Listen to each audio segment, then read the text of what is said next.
Atos dos Apóstolos, capítulo 5. Havia um homem chamado Ananias, com sua esposa Safira, que vendeu um campo. Mas ele reteve parte do valor, com o conhecimento de sua esposa, e levou apenas uma parte, colocando aos pés dos apóstolos. Então Pedro disse: Ananias, por que Satanás encheu o seu coração para que mentisses ao Espírito Santo e retivesses parte do valor do campo? Não era o campo seu enquanto estava com você? E depois de vendido, o valor não continuava em seu poder? Por que colocaste isso em teu coração? Não mentiste aos homens, mas a Deus. Ouvindo estas palavras, Ananias caiu por terra e expirou, e grande temor tomou conta de todos os que ouviram isso. Levantando-se, os jovens o enrolaram, levaram-no para fora e o sepultaram. Cerca de 3 horas depois, entrou sua esposa, sem saber o que havia acontecido. Pedro perguntou a ela: Dize-me, vendestes o campo por tal preço? Ela respondeu: Sim, por esse preço. Então Pedro lhe disse: Por que entrastes em acordo para tentar o Espírito do Senhor?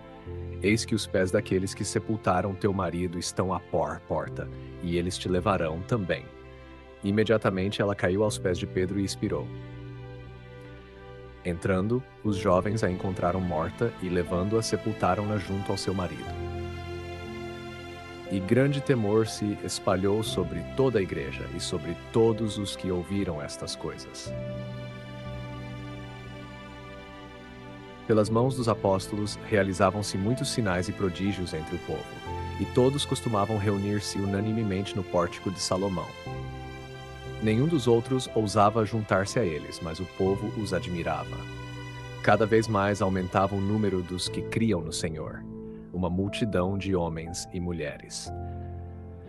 De tal modo que levavam os enfermos até as ruas e os colocavam em leitos e macas, para que quando Pedro passasse, ao menos a sua sombra cobrisse algum deles. Também vinha uma multidão das cidades vizinhas a Jerusalém, trazendo doentes e atormentados por espíritos impuros, e todos eram curados. Então o sumo sacerdote levantou-se, e com ele todo o seu grupo, a seita dos saduceus, cheios de inveja, lançaram as mãos sobre os apóstolos e os colocaram na prisão pública. Mas, durante a noite, o anjo do Senhor abriu as portas da prisão, conduziu-os para fora e lhes disse: Ide, e apresentando-vos no templo, anunciai ao povo todas as palavras desta vida. Ao ouvirem isso, entraram bem cedo no templo e começaram a ensinar. Chegando, o sumo sacerdote e os que estavam com ele convocaram o conselho e todos os anciãos dos filhos de Israel e mandaram trazer os apóstolos da prisão. Mas, quando os oficiais foram até lá, não os encontraram na prisão. Voltaram então e deram o seguinte relatório: Encontramos a prisão fechada com toda segurança e os guardas em pé diante das portas, mas quando abrimos, não achamos ninguém dentro. Ao ouvirem estas palavras, o chefe do templo e os principais sacerdotes ficaram perplexos, sem saber o que poderia ter acontecido. Então chegou alguém com a notícia: Vede, os homens que colocastes na prisão estão no templo, de pé, ensinando o povo. O chefe da guarda com os oficiais foi buscá-los, mas sem violência, pois temiam ser apedrejados pelo povo. Quando os trouxeram, colocaram-nos diante do conselho, e o sumo sacerdote os interrogou, dizendo: Não vos ordenamos expressamente que não ensinasseis em nome deste homem, e eis que enchestes Jerusalém com a vossa doutrina, e quereis lançar sobre nós o sangue deste homem. Mas Pedro e os apóstolos responderam: É preciso obedecer a Deus antes que aos homens. O Deus de nossos pais ressuscitou Jesus, a quem vós matastes, suspendendo no madeiro. A este, Deus exaltou à sua direita como chefe e salvador, para conceder a Israel a conversão e o perdão dos pecados. E nós somos testemunhas destas palavras, nós e o Espírito Santo, que Deus concedeu aos que lhe obedecem. Ao ouvirem isso, ficaram enfurecidos e queriam matá-los. Então levantou-se no conselho certo fariseu chamado Gamaliel, doutor da lei, respeitado por todo o povo, e ordenou que os homens fossem retirados por um momento. E disse-lhes: Homens de Israel, considerai bem o que ides fazer a estes homens. Pois, há algum tempo, surgiu Teudas, dizendo ser alguém. A ele se juntaram cerca de 404 dos homens, mas ele foi morto, e todos os que o seguiam se dispersaram, e nada restou. Depois dele surgiu Judas, o galileu, nos dias do recenseamento, e arrastou consigo muitos do povo. Ele também pereceu, e todos os que o seguiam se dispersaram. Agora, portanto, eu vos digo: afastai-vos desses homens e deixai-os, porque se este plano ou esta obra dos homens perecerá, mas se é de Deus, não podereis destruí-la. E cuidado, para que não vos encontreis combatendo contra o próprio Deus. E concordaram com ele.